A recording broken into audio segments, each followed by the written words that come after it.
Welcome friends, welcome to Study Express Learning Made Easy. 7 June current affairs, 8 जून current affairs, 7 जून का current affairs और 8 जून का current affairs आज हम लोग करेंगे। और इसमें हम लोग 3 सेक्शंस करेंगे।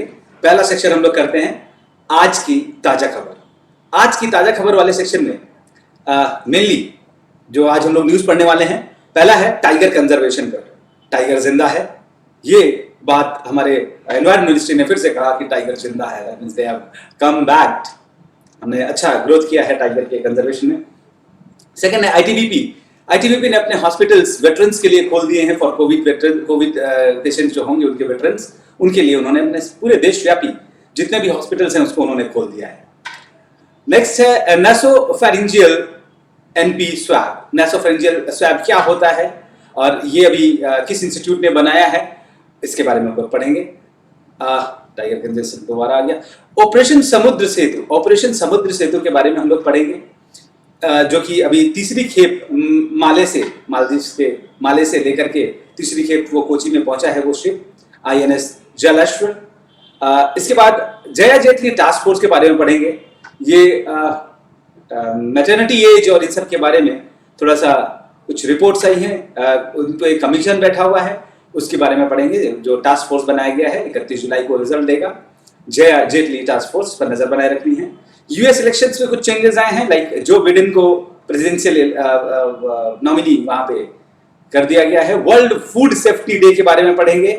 कोविड दीप के बारे में पढ़ेंगे। आयुष संजीवनी ऐप के बारे में पढ़ेंगे। 7 और 8 जून करंट अफेयर्स, द हिंदू का करंट अफेयर्स, PIB का करंट अफेयर्स, DD न्यूज का current affairs, all India radio का करंट अफेयर्स, सबका ये एक सम्मिश्रण है। यहां से हम लोगों ने पूरा कलेक्ट करके आप लोगों को एक साथ ऑर्गेनाइज किया है इंपॉर्टेंट न्यूज को। मिशन सागर, आदित्य सोलर पावर्ड फेरी के बारे में पढ़ेंगे। PIDF के बारे में पढ़ेंगे। Health and hygiene efficient building initiative जो लॉन्च हुई है परसों, उसके बारे में पढ़ेंगे। हमजा कोया साहब के बारे में पढ़ेंगे जिनका निधन हो गया। राजीव तोपनो के बारे में पढ़ेंगे जो कि स्पेशल सेक्रेटरी थे PMO में और उनको एक नया असाइनमेंट मिला है वर्ल्ड बैंक में। वर्ल्ड ओशियन डे के बारे में हम लोग पढ़ेंगे। Parliamentary alliance on China, inter parliamentary alliance on China के बारे में पढ़ेंगे 7 जून करंट अफेयर्स में, 8 जून करंट अफेयर्स में। New orientation for a reform multilateral system, इन सब के बारे में पढ़ेंगे। तो पहला हम लोग पढ़ते हैं, पहला टाइटल हम लोग का है टाइगर जिंदा है। टाइगर जिंदा है, भाई टाइगर जिंदा है का मतलब क्या है, जरा इसके बारे में हम लोग जान लें कि टाइगर जिंदा है का मतलब क्या है। कि अभी एनवायरमेंट मिनिस्ट्री ने क्या किया, एनवायरमेंट मिनिस्ट्री ने कहा कि टाइगर्स ने रिवाइव कर लिया है दोबारा से। टाइगर्स जो हैं उनकी संख्या बढ़ रही है हमारे देश में। ये इमेज आपको बहुत कुछ पिक्चर क्लियर कर देगा टाइगर्स की क्या हालत है इन रियलिटी। और बरखुरदार तो बच ही गए, किसी तरह से बचाया गया टाइगर्स को, वरना ये एक बहुत इंपॉर्टेंट हायरकी में हमारे इकोसिस्टम के फूड चेन में बहुत इंपॉर्टेंट कंज्यूमर है, जिसके ना होने की वजह से पूरा इकोसिस्टम डैमेज हो सकता है। इसलिए ऐसी स्पीसीज को बचाना बहुत जरूरी होता है। तो the environment ministry today said that due to effort of government through the national tiger conservation authority NTCA, the tiger has been taken from the brink to an assured path of recovery. इनको दोबारा से recovery के path में लाया गया। कितना recover किए हैं जरा देखा जाए। अभी जो रिपोर्ट आई थी, जो सर्वे, जो सेंसस आया था इनका सेंसस 2018 में आया था। मध्य प्रदेश टॉप कर रहा है, मध्य प्रदेश में सबसे ज्यादा टाइगर्स हैं, फिर कर्नाटक एंड उसके बाद उत्तर प्रदेश, उत्तराखंड। ये 3 स्टेट्स हैं जो लीडिंग स्टेट्स हैं। कुछ स्टेट्स ने बहुत अच्छा परफॉर्म किया, कुछ स्टेट्स ने बहुत खराब परफॉर्मेंस किया है। मध्य प्रदेश की बात करें तो 526 टाइगर्स है यहाँ पर, हाईएस्ट नंबर ऑफ टाइगर्स हैं। दूसरा नंबर है कर्नाटक का जहां 524 है और उत्तराखंड 442 है। अगर परसेंटेज वाइज क्वेश्चन आपसे पूछा जाता है तो परसेंटेज सबसे ज्यादा मध्य प्रदेश में ग्रोथ हुआ है, 71% इंक्रीज हुआ है। महाराष्ट्र में दूसरे नंबर पर है, यहां इंक्रीज हुआ है लेकिन मध्य प्रदेश से कम 64%, और कर्नाटक में 29% ग्रोथ हुआ है टाइगर्स का। वर्स्ट परफॉर्मिंग स्टेट्स है छत्तीसगढ़ और मिजोरम, इन्होंने डिक्लाइन देखा है, काफी डिक्लाइन भी हुआ है टाइगर पॉपुलेशन में। जरा उसको देखा जाए कि क्या डिक्लाइन हुआ है, कितना डिक्लाइन हुआ है। ग्लोबल टाइगर डे मनाया जाता है first time in 2010 at the Saint Petersburg tiger summit Russia में जो हुआ था, उस दिन डिक्लेयर किया गया था कि ग्लोबल टाइगर डे मनाया जाएगा। ये पिक्चर काफी कुछ कहता है, काफी याद दिलाएगा आपको ये सारी चीजें। It is celebrated annually on July 29 जुलाई को आने वाला है, यानी न्यूज़पेपर में फिर से ये आएगा, तो इसके बारे में आप देख लीजिएगा। ग्लोबल टाइगर रिकवरी प्लान जो हम लोग का है, TX2 उसको नाम दिया गया है। TX2 मतलब डबल करना है, एक टारगेटेड डेट में हमें डबल करना है टाइगर के पॉपुलेशन को। India loses 750 tiger during 2012 to 2019। 2012 से 2019 में, जैसा कि मैंने बात किया अभी, 750 टाइगर्स मारे गए, लेकिन ग्रोथ भी बहुत अच्छा हुआ है और कहीं ना कहीं टाइगर के कंजर्वेशन में हम काफी कुछ सफल रहे हैं। नेक्स्ट न्यूज जो दूसरी है वो ITBP से है, Indo Tibetan border police force जो हमारी है, ITBP के बारे में। दूसरी न्यूज ये थी कि ITBP ने अपना जितना भी कंट्री वाइड हेल्थ सेंटर्स हैं, हॉस्पिटल्स हैं, उनको अपने वेटरन्स के लिए खोल दिया है। ऐसे वेटरन्स जो कोविड-19 से पीड़ित हैं, they are been allowed there, कि आसानी से आके अपना इलाज करा सकते हैं, क्वारंटाइन करा सकते हैं। इनको आप शायद नहीं पहचानते होंगे, इनको नियुक्त किया गया है, देसवाल साहब हैं, SS देसवाल साहब, DG हैं ये ITBP के। ITBP के बारे में थोड़ा सा और information, ITBP was raised on 24 अक्टूबर 1962, यानी हम लोग के इंडो चाइना वॉर के टाइम में इसको वो किया गया था। ITBP जवान्स को हिमवीर भी कहा जाता है, they are also known as Himveers because they are very trained in mountaineering, paragliding and all those things. And mountainous जो रफ टेरेन है उसमें वॉरफेयर का इनको स्पेशल ट्रेनिंग रहती है। अगर देखा जाए तो काराकोरम से लेकर के लद्दाख में, काराकोरम से लेकर के जचेपला अरुणाचल प्रदेश में जो वो है पास है, यानी एंड टू एंड हमारा पूरा नॉर्दर्न बॉर्डर इनके द्वारा घेरा गया है, ये सिक्योर करते हैं हमें। और दूसरी चीज ITBP के बारे में बता दूं कि अगर कोई भी डिजास्टर होता है तो पहली लाइन, ये पहली फोर्स है जो तुरंत रेस्पॉन्स करती है, NDRF और ये ITBP। आते हैं नासोफेरिंजियल NP स्वैब के बारे में थोड़ा सा समझते हैं। What is nasopharyngeal NP swab? Nasopharyngeal NP swab is a medical device with stringent specification of quality. इसमें क्वालिटी स्पेसिफिकेशन बहुत स्ट्रिंजेंट है, लाइक जरा मार्क कर दिया जाए, मार्कर ले लिया जाए। स्ट्रिंजेंट इसमें क्वालिटी स्पेसिफिकेशन है, मार्कर नहीं मिला मुझे, सॉरी। स्ट्रिंजेंट स्पेसिफिकेशन मतलब बहुत स्ट्रॉन्ग इसके वो हैं, मानक हैं, स्टैंडर्ड्स हैं क्वालिटी के। ये पॉलीमर ग्रेड का है, यानी नुकसान नहीं करेगा। डायमेंशंस इसके स्टैंडर्डाइज्ड हैं और ये स्टेरिलाइजेशन किया हुआ रहता है। इस तरह के स्वैब की बहुत जरूरत थी हमारे देश में। टेस्टिंग किट हमारे देश में बहुत कम था, तो टेस्टिंग किट बनाने के लिए बहुत सारी कंपनियां आगे आई, जिनमें प्रमुखता आप देखें, it was indigenously developed by national chemical laboratory NCL Pune. ये CSIR के अंदर में एक लैब है, CSIR के अंदर में एक लैब है, centre for scientific industrial research जो यूनिट है हमारी, उसके अंदर में एक लैब है पुणे में, उसने ये डिजाइन किया है। ये कैसा है, इसकी बनावट कैसी? It consist of cylindrical plastic sticks with a brush like, ये सिलिंड्रिकल ये स्टिक्स है, इसमें ब्रश लाइक इसके ब्रिशल्स होते हैं, tip of synthetic bristles, flocks NP swab bristles of micron diameter. ये बहुत माइक्रोन, बहुत छोटे आकार के होते हैं ये ब्रिशल्स। इन ब्रिशल से आपका स्वैब कलेक्ट किया जाता है, ऐसे आपके गले में डाल के ऐसे स्वैब कलेक्ट किया जाता है डीप इनसाइड आपके नेक से। इस तरह के सैंपल्स लिए जाते हैं for test of covid and all those things. आगे चलते हैं, ऑपरेशन समुद्र सेतु के बारे में समझते हैं। ऑपरेशन समुद्र सेतु क्या प्रोग्राम है? ऑपरेशन समुद्र सेतु इंडियन नेवी का एक प्रोग्राम है, एक ऑपरेशन है, जो कि विदेशों से हमारे जो फंसे हुए प्रवासी हैं, भारतीय हैं, उनको लाने के लिए ये ऑपरेशन चलाया गया था। असल में ये ऑपरेशन पार्ट है ऑपरेशन वंदे भारत का।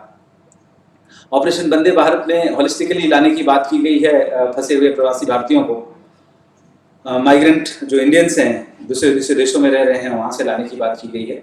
तो समुद्र सेतु में इंडियन नेवी ने एक ऑपरेशन डाला समुद्र सेतु नाम से। इससे ये क्या कर रहे हैं, intends to bring back around 2000 Indians in 2 ships during the first phase of evacuation. तो पहले फेज, अब तो दूसरा तीसरा फेज चल रहा है. आईएनएस जलश्वर और आईएनएस मगर को इसमें इन्वॉल्व किया गया था. ये 2 हमारे नेवल शिप्स हैं जिनको इन्वॉल्व किया गया था टू ब्रिंग. जैसे अभी कल की न्यूज में क्यों ये था, क्योंकि मालदीव के माले से ये तीसरी खेप लेकर के कोची में आ चुका है. कोची यहाँ इंडिया में, तो यहाँ आसपास सेशेल्स और मालदीव्स बहुत सारे आइलैंड से यहाँ से लेकर के ये शिप्स आ रही हैं हमारे प्रवासी भारतीयों को जो रिटर्न आना चाहते हैं कोविड जैसे सिचुएशन में. इंडिया नेवी लॉन्चेस ऑपरेशन समुद्र सेतु. 3 naval ships are being sent to Maldives and UAE to bring back Indian people who are stuck there due to coronavirus. INS Jalashwa embarked 700 Indians departed from India yesterday evening. The ship reached Male on 4th June for her 3rd trip और अभी वो कल return आ गया. The Indian national stranded overseas due to the global coronavirus lockdown are expected to return under the Vande Bharat mission. मैंने कहा ये Vande Bharat mission के तहत ही उनको लाया जा रहा है. आते हैं इस पर, ये बहुत इंपॉर्टेंट है आपके एग्जाम के लिए. Jaya Jaitley task force. Jaya Jaitley task force किस लिए है? पिक्चर क्लियर कर रहा है कि ये मैटरनिटी के लिए है. याद रखना, गवर्नमेंट ये पूछ सकता है किससे रिलेटेड है. Government has considered a task force to examine issues related to age of motherhood, कि किसी भी महिला को कब मां बनना चाहिए, किस एज में मां बनना उनके लिए हेल्दी रहेगा. Lowering the maternal mortality rate MMR, यानी मातृत्व मृत्यु दर, यानी मदर का डेथ हो जाना ड्यूरिंग चाइल्ड बर्थ, ये हमारे यहाँ सबसे खराब बात है. मेडिकल फैसिलिटीज अभी वहां तक रीच आउट नहीं कर पाई कि हम MMR को बहुत डिक्रीज कर पाए. ये किसी भी देश के हेल्थ स्टैंडर्ड्स का एक मानक होता है MMR. तो MMR कम करने की बात हो रही है और न्यूट्रिशनल लेवल्स को इंप्रूव करने की बात हो रही है कि किसी तरह से मदर की न्यूट्रिशन लेवल को इंप्रूव किया जाए ताकि malnourished मदर या malnourished चाइल्ड के इश्यूज ना आए. The task force will be headed by Jaya Jetli and it will submit its report by 31st July of next month. Joe Biden, बहुत दिन से चर्चा में रहे हैं जो बिडेन साहब, has formally become the Democratic Presidential Nominee. Democratic presidential nominee बना दिया गया इनको यूएस इलेक्शंस में. अब ये ट्रम्प के सामने लड़ेंगे. ठीक है, फॉर्मर यूएस प्रेसिडेंट, ये पहले यूएस प्रेसिडेंट रह चुके हैं, has formally become the Democratic presidential nominee to return to White House against President Donald Trump. Donald Trump Republican party के हैं और ये डेमोक्रेट से उनका सामना करेंगे. इनको फाइनली नॉमिनेट कर लिया गया है. ये आप एक थोड़ा सा मेम है, देख सकते हैं कि किस तरह से उनको प्रमोट किया गया, उनको आगे बढ़ाया गया जो बिडेन को डेमोक्रेट्स की तरफ से, ताकि वो ट्रम्प का सामना कर सके. कोविड बीप क्या है? असल में देखा जा रहा है कि कोविड-19 के दौरान बहुत सारे साइकोलॉजिकल प्रॉब्लम्स भी आ रहे हैं. यानी एक एस्पेक्ट ऐसा हो रहा है कि घर बैठे बैठे या नौकरी चली जाने से या बिजनेस में लॉस होने से साइकोलॉजिकली बहुत लोग डिस्टर्ब हो रहे हैं. तो ये कोविड बीप नाम से एक इस तरह का वो चलाया गया है, कैंपेन चलाया गया, ताकि लोगों को साइकोलॉजिकल पैरामीटर्स उनके मॉनिटर किए जाएं और उस तरह से उनको गाइडेंस किया जाए. यानी इस तरह से देखा जाए कि उनके बहुत सारे blood pressure, EEG, pulse oximeter, inertial sensor, ऐसे सब करके इनका एक वो किया जाएगा. लेकिन ये ऑनलाइन माध्यम से होगा, ये वायरलेस होगा. ये बहुत एडवांस वर्जन लॉन्च किया गया है कोविड बीप का. Continuous oxygenation and vital information detection biomed ECIL ESIC pot beep का, कोविड बीप का फुल फॉर्म है continuous oxygen vital information detection. ये वो असल में वो कोविड नहीं, ये जो कोविड बीप नया नाम दिया गया है, बीप का हुआ बायोमेड ECIL ESIC पॉट. क्या करता है, इसका पर्पस क्या है? ये इंडिया का पहला इंडिजिनस कॉस्ट इफेक्टिव वायरलेस, यानी indigenous cost effective wireless psychological parameter monitoring system है कोविड-19 पेशेंट्स के लिए. It is developed by ESIC medical college Hyderabad. ESIC medical college कहां? Hyderabad. In collaboration with IIT Hyderabad and department of atomic energy. ये तीनों मिलकर के इसको करते हैं, बनाए. अच्छा, वर्ल्ड फूड सेफ्टी डे, ये अभी चर्चा में रहा है। वर्ल्ड फूड सेफ्टी डे, हमारे यहाँ तो फूड की ऐसी हालत है, स्ट्रीट फूड्स में आप खाते हो तो आपको समझ में आता ही होगा। ये देख लो कैसे बनाया जाता है स्ट्रीट फूड। तो इन सब स्ट्रीट फूड्स को या ऐसे फसाई वगैरह हमारे यहाँ हैं जो कि फूड को रेगुलेट करते हैं, स्टैंडर्ड्स को रेगुलेट करते हैं। तो फूड सेफ्टी डे मनाया जाता है अवेयर करने के लिए लोगों को, ताकि वो अवेयर हो सके about the ifs and buts of the eating bad food और अनहाइजीनिक फूड। तो फूड सेफ्टी बहुत इंपॉर्टेंट है लाइफ में। The second world food safety day is being celebrated on 7 June. हर 7 जून को ये फूड सेफ्टी डे मनाया जाता है। ये पिछले साल से शुरू हुआ, 2019 से शुरू हुआ था, पहली बार मनाया गया था 2019 में। अंडर द थीम, इस बार का थीम इंपॉर्टेंट है आपके एग्जाम के पॉइंट ऑफ व्यू से। थीम है food safety everyone's business. Food safety यानी लोग कहते हैं हमारा बिजनेस है लोगों को खिला देना, लेकिन केवल लोगों को खिला देना आपका बिजनेस नहीं है, फूड सेफ्टी आपका बिजनेस है। अगर फूड सेफ्टी से आप अपना भोजन बेचते हैं तो वास्तव में आपका बिजनेस है। तो थीम यही है, फूड सेफ्टी एवरीवन्स बिजनेस। भैया सीक्रेट इंग्रेडिएंट, ये मीम देखकर आपको समझ में आ रहा होगा। I was not supposed to put this, but to make aware, जैसे सिगरेट के डब्बों पर बड़ी गंदी सी तस्वीर रहती है, उसको जस्टिफाई करा जाता है कि आप अगर सिगरेट पीते हैं तो आपकी ये हालत हो जाएगी। तो बाहर अगर आप अनहाइजीनिक फूड खाते हैं तो आप समझ सकते हैं ये इंग्रेडिएंट उसमें कैसे कैसे आ जाते हैं। I am sorry to say that, but चलो ऐसा है हमारे देश में, तो हमें फूड सेफ्टी को थोड़ा सा एडवांस होना पड़ेगा, ध्यान देना पड़ेगा, क्योंकि हेल्थ सेक्टर में हमारा बहुत इन्वेस्टमेंट होता है। तो हेल्थ सेक्टर में इन्वेस्टमेंट कम हो, पर family, per unit, per capita, अगर हेल्थ सेक्टर में कम वो करना है तो हमें फूड सेफ्टी अवेयरनेस रखना पड़ेगा। World Food Safety Day was first celebrated in 2019 to strengthen commitment to scale up food safety made by, कहाँ पे, एडिस अबाबा कॉन्फ्रेंस में ये किया गया था। और इसको फर्दर जेनेवा फोरम ने इसको फिर से अश्योर किया कि under the umbrella of the future for food safety, Geneva forum ने ये दिया अम्ब्रेला कि the future for food safety. 2019 में ये टारगेट लिया गया था, उसी दिन से ये वर्ल्ड फूड सेफ्टी डे मनाया जाने लगा। Though the World Food Safety Day, through the World Food Safety Day, WHO in collaboration with FAO, Food and Agriculture Organization, pursues its effort to mainstream food safety in public agenda, reduce the burden of foodborne diseases globally. क्योंकि मैंने बताया कि आपको healthy रहना है तो ऐसे food खाने होंगे। आयुष संजीवनी ऐप, ये भी न्यूज में था। ये डेवलप किया गया है मिनिस्ट्री ऑफ आयुष और ministry of electronic and information technology, इन दोनों ने मिलकर इसको किया है। It targets to reach out 50 lakh individuals in the country. The app intends to generate data on the AYUSH advocacy and measures, कि आयुष कितने लोग यूज कर रहे हैं और उसमें क्या क्या मेजर्स लिए जा रहे हैं among the population, and its impact in the prevention of कोविड-19। यानी इसका इंपैक्ट क्या होगा कोविड-19 को प्रिवेंट करने में।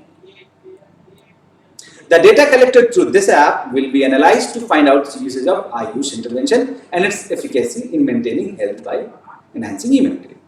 Ministry of State, Ministry of Ayurveda, Yoga and Naturopathy, यूनानी सिद्धा होम्योपैथी, जिसको आयुष कहते हैं, उनके मिनिस्टर ऑफ स्टेट कौन है? श्रीपद येसो नायक। इन्होंने ही इसको इस डेटा के बारे में और अवेयरनेस फैलाने की बात कही है। मिशन सागर, मिशन सागर क्या है? मिशन, जैसे हमने अभी देखा ऑपरेशन समुद्र सेतु, वो था विदेशों से अपने माइग्रेंट्स को, अपने प्रवासियों को लेके आना, ठीक है। और मिशन सागर क्या है? ये अपने आसपास के देशों को जिनको मदद की जरूरत है, हम जितना मदद कर सकते हैं वो मदद के सामान या एसेंशियल मेडिसिन, इन सबको मुहैया कराने के लिए मिशन सागर चलाया गया। As a part of mission Sagar, Indian naval ship, कौन सा ship? Kesari, INS Kesari, Indian naval ship Kesari reached port Victoria in Seychelles. Seychelles में अभी हम लोग कुछ मेडिसिन भेजे थे सेशल्स आइलैंड में, today for handing over Covid related essential medicine. कुछ एसेंशियल मेडिसिन हम लोगों ने इस देश को भी दिया है, सेशल्स को दिया है। तो INS केसरी वहां पर पहुंचाया। Under mission Sagar, Indian government is providing assistance to friendly foreign countries in dealing with कोविड-19 पेंडेमिक। जो भी हमारे फ्रेंडली फॉरेन नेशंस है उनके पास हम भेज दे रहे हैं सामान अलग अलग देशों में, इस तरह से मिशन सागर के तहत। अभी INS केसरी सेशल्स में जाके डिलीवर कर रहे हैं। Mission Sagar resonates prime minister Narendra Modi vision of security and growth for all the region. यही सागर का, मिशन सागर में सागर जो है, सागर का फुल फॉर्म है security and growth for all in the region, SAGAR, Sagar. अभी ये अनोखा ये बोट भी न्यूज में था। It is India first solar ferry. Solar ferry है ये, कहां पे चलता है? India first solar powered ferry Aditya have been shortlisted for Gustave Trouvé award. ये गुस्टैव ट्रोव अवार्ड अभी इसको दिया गया।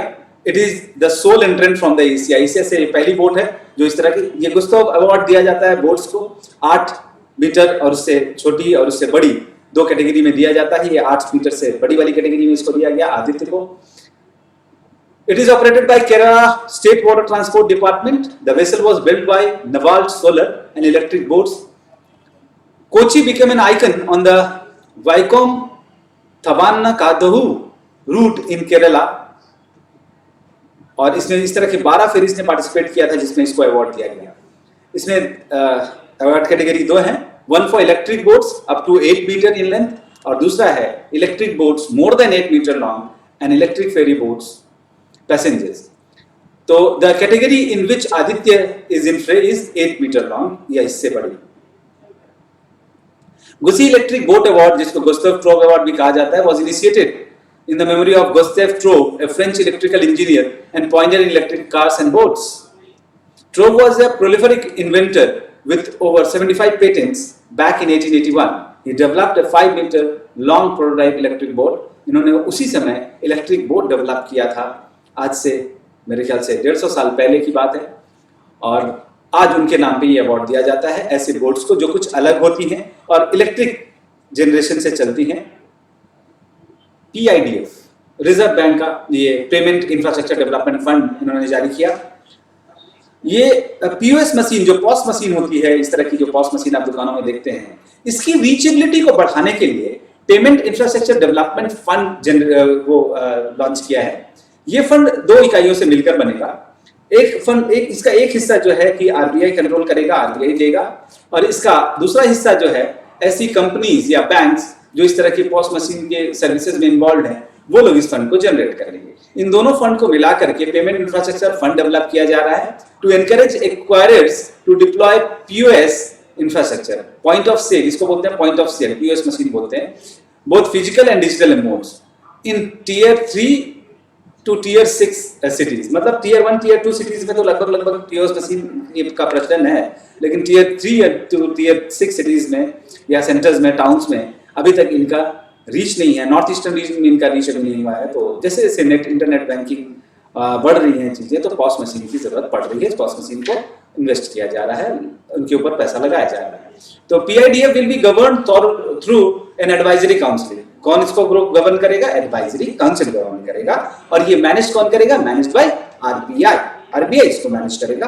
RBI will make an initial contribution of 250 crores to PIDF, half of the fund, while the remaining contribution, मतलब इसका आधा हिस्सा 250 करोड़ और कहां से आएगा?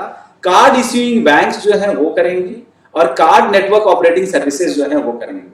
तो इस तरह के कार्ड जैसे मास्टर कार्ड, वीजा, ये लोग, या वो बैंक है वो जो इशू करता है कार्ड, वो लोग इस पर इन्वेस्टमेंट करेंगे। The PIDF will also receive recurring contribution, और इसमें रिकरिंग कंट्रीब्यूशन जैसे बीच बीच में जरूरत पड़ेगी इसको चलाने के लिए, रन करने के लिए, operational expense from the card issuing banks and card networks, ये लोग रिकरिंग कॉस्ट देंगे। और अगर शॉर्टफॉल होता है फंड में, तो फंड के शॉर्टफॉल को दूर करेगा कौन? RBI दूर करेगा। RBI will contribute to yearly shortfalls if necessary. इसमें ये रिकमेंडेशन आया था एक कमिटी से which was led by Nandan Nilekani. अभी परसों फिर से एक न्यूज थी, healthy and energy efficient building initiative, healthy and energy efficient building initiative, इस तरह की बिल्डिंग बनाने की बात हो रही है। Will address the challenges of retrofitting existing buildings and air conditioning system so that they are both healthy and energy efficient। यानी रेट्रोफिट किया जाएगा, जो बिल्डिंग अभी तक पुरानी थी जिसमें इस तरह की चीजें नहीं फिट थी, उनमें एनर्जी एफिशिएंसी क्रिएट की जाएगी, एयर कंडीशनिंग सिस्टम बिल्ड किया जाएगा, तो एक healthy and energy efficient buildings create की जाएगी इस तरीके से। environment friendly buildings only. On occasion of World Environment Day, Energy Efficiency Services Limited (EESL) in partnership with the US agency USAID, 3 लोगों इसमें मिले हुए हैं, EESL USAID, ये दोनों मिलकर के लॉन्च कर रहे हैं। प्रोग्राम को लॉन्च करने वाला नोडल एजेंसी कौन है? Maitree, market integration and transformation program for energy efficiency. Maitree इसका नाम दिया गया है। मैत्री का मतलब होता है market integration and transformation program for energy efficiency. Partnership between ministry of power and USAID, यानी एक तरह से ये किसके बीच में पार्टनरशिप है? Ministry of power and USAID, US agency for international development. It is aimed at accelerating the adoption of cost-effective energy efficiency as a standard practice within buildings and specifically focuses on cooling. क्या क्या किया जाएगा इसमें? EESL office pilot project बनाया गया था। इसमें ऐसे ऑफिसेज रहेंगे जो increased ventilation for dilution of lower CO2 levels, filtration to minimise particulate matter, pollutants नहीं इसमें आएंगे ज्यादा, monitoring and displaying IAQ, Indian air quality and comfort parameters, और energy efficiency upgrades in air conditioning system। ये 4 इनके main features हैं। ये कब लॉन्च हुआ? वर्ल्ड एनवायरनमेंट डे के दिन लॉन्च हुआ। कौन कौन इसके पार्टनर हैं? इसके पार्टनर हैं यूएसएड और EESL। लॉन्च कौन करेगा ये प्रोग्राम? मैत्री। कौन करेगा? मैत्री। हमजा खोया न्यूज में थे। हमजा खोया साहब का निधन हो गया, is no more. Former Indian footballer, is a former Indian footballer. Question पूछता है कि हमजा खोया किससे रिलेटेड है? फुटबॉल से रिलेटेड है। ये कोविड-19 से मारे गए केरला में, taking the death toll to कोविड-19 इन द स्टेट टू 15 लोग वहां मारे गए केरला में, जबकि केरला ने बहुत अच्छे से सेव किया है चीजों को। The 61-year-old Hamza Koya succumbed to COVID today morning. He was a former football player who had represented Maharashtra at the Santosh Trophy and also an Indian team member in Nehru Trophy. एक और न्यूज, Rajeev Topno. Rajeev Topno prime minister Modi के private secretary हुआ करते थे। ये 1996 batch IAS officer हैं, Gujarat cadre के। इनको सीनियर एडवाइजर नियुक्त किया गया है to the executive director of world bank, Washington DC।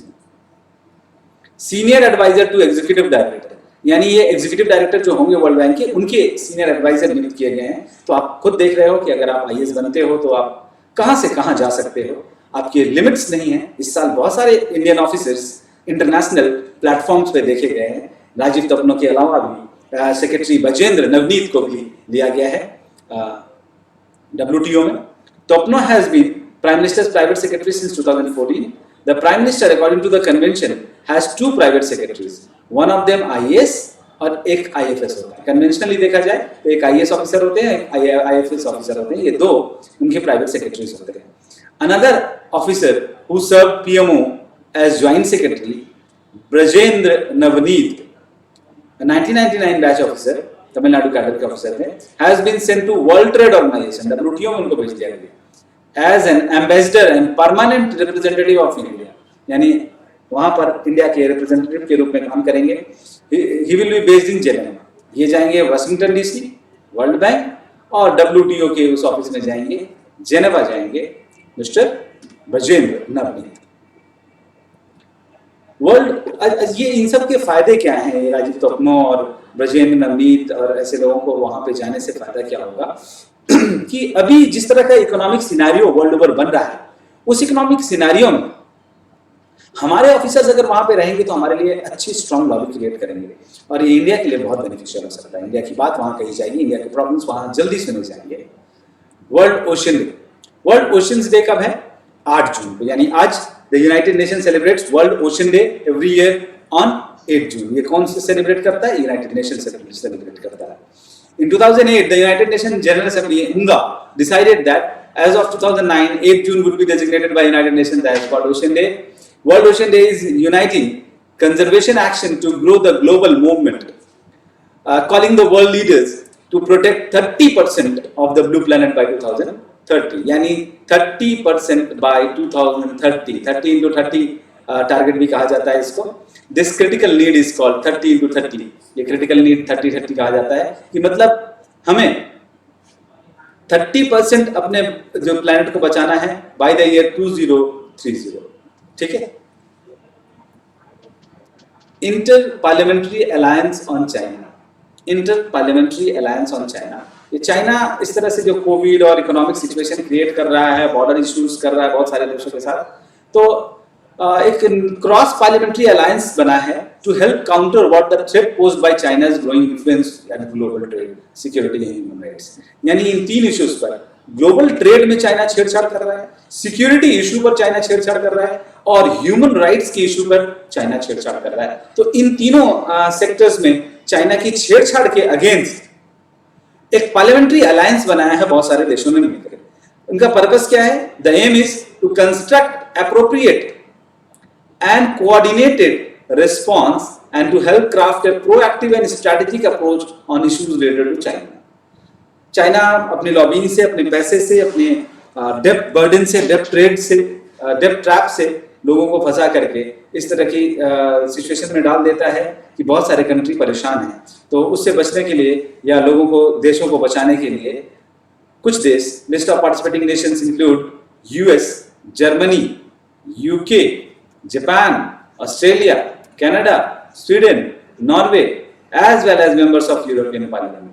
Almost देखा जाए तो almost G20 जैसी सिचुएशन है। तो G10 के लगभग लोग सपोर्ट कर रहे हैं इस चीज को, और 10 से ज्यादा देश इसमें इन्वॉल्व होकर के चाइना के against inter parliamentary alliance create कर रहे हैं।